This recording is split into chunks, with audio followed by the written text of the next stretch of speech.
Hi everybody, welcome to another episode of Band Together Leadership. My name is Paul Everts, I'm your host. You can reach me at my email address, and I wish you would. BAND, the number 2 together, bandtogether@comcast.net. I do a 2-minute introduction to the Grandpa Story Hour, and then I give you 10 seconds to get ready to get your children set, and grandchildren even, nieces, nephews, whomever, children.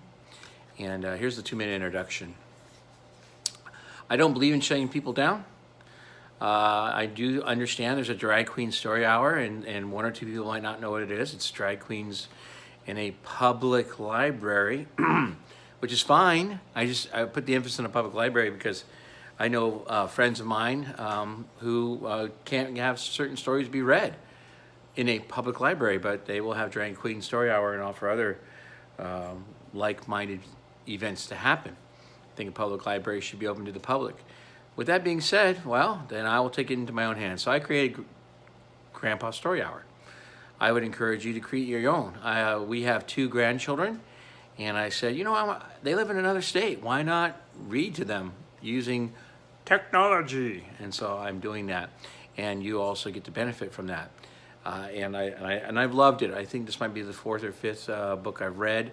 We are still in the Christmas season. It's not a day. So we're going to finish the Christmas season with The Crippled Lamb by Max Lucado, which is a favorite of mine.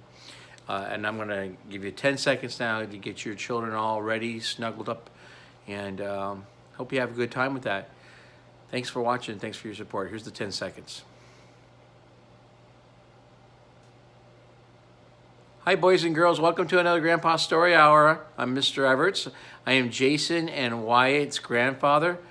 Hopefully there will be more grandchildren to watch these videos. I'm just saying. Anyway, so boys and girls, I hope you have a great time watching this with whomever's taking care of you, your mom, your dad, grandma, grandpa, the person that's feeding you. How's that, boys and girls? Yeah, we need people to feed us. So hope you're having a good time with them.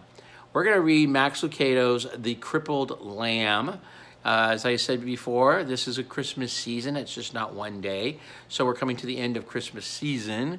And I love Christmas. So this is about Christmas. Once upon a time, there lived a little lamb named Joshua. He was white with black spots, black feet, and he had sad eyes. Josh felt sad when he saw the other lambs running and jumping because he couldn't. Josh had been born with one leg that did not work right. He always limped when he walked.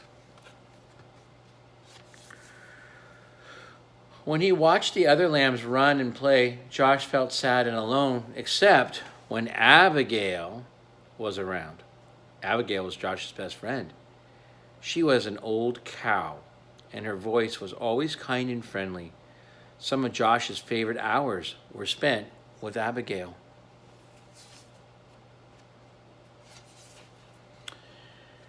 She would spend hours with Josh telling him stories. When Josh got sad because he could not run and jump and play in the grass, Abigail would say, "Don't be sad, little Joshua. God has a special place for those who feel left out." Beautiful, huh? Josh wanted to believe her, but it was so hard.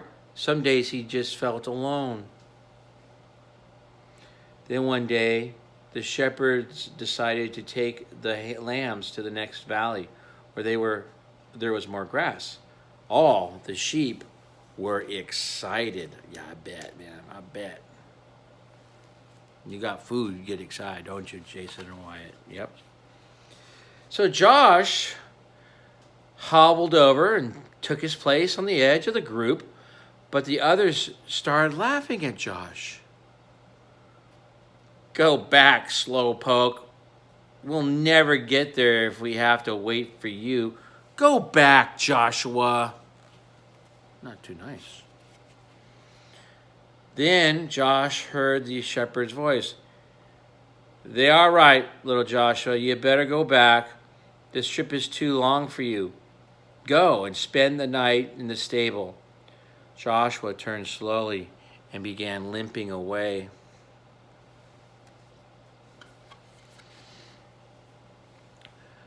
Never before had Joshua felt so left out.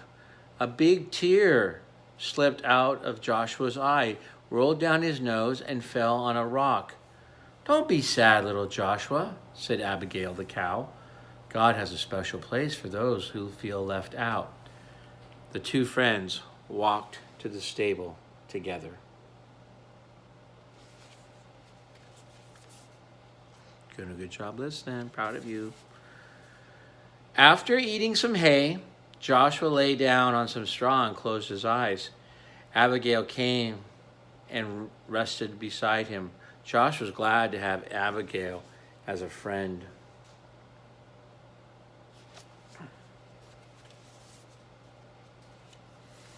Soon Joshua was asleep. He dreamed of running and jumping just like the other sheep. He dreamed of being in a place where he never felt left out. Suddenly, strange noises woke him up.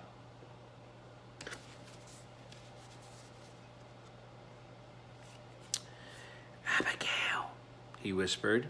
"Abigail, wake up. I'm scared. Somebody's in here." They looked across the dimly lighted stable. Josh and Abigail were surprised to see a baby lying on some fresh hay in the feed box. The baby's mother was resting on a big pile of hay beside the feed box.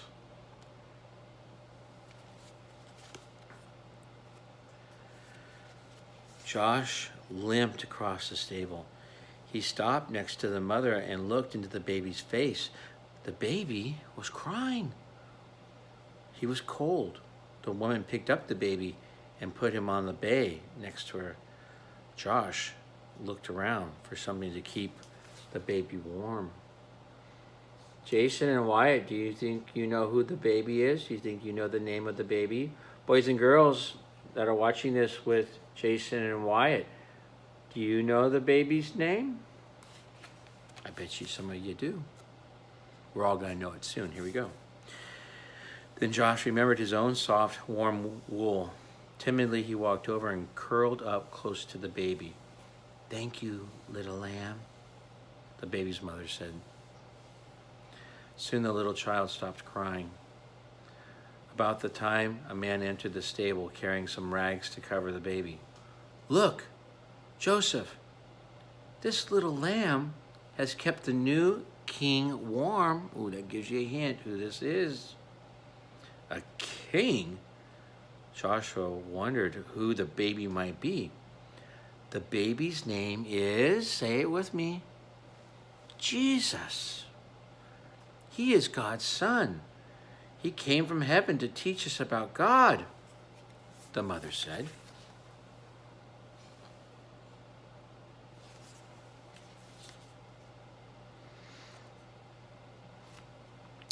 Just then there was another noise at the door. It was the shepherds, the ones who had left Joshua behind. "We saw a bright light and heard the angels," they began. Then they saw Joshua next to the baby. "Joshua, do you know who this baby is?"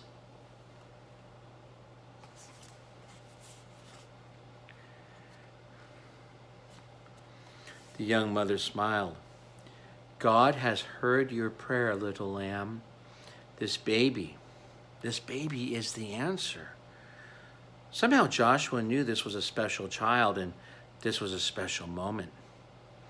He also understood why he had been born with a crippled leg. Had he been like the other sheep, Joshua would have been away in the valley. But since Joshua was different, he was in the stable, among the first to welcome Jesus into the world.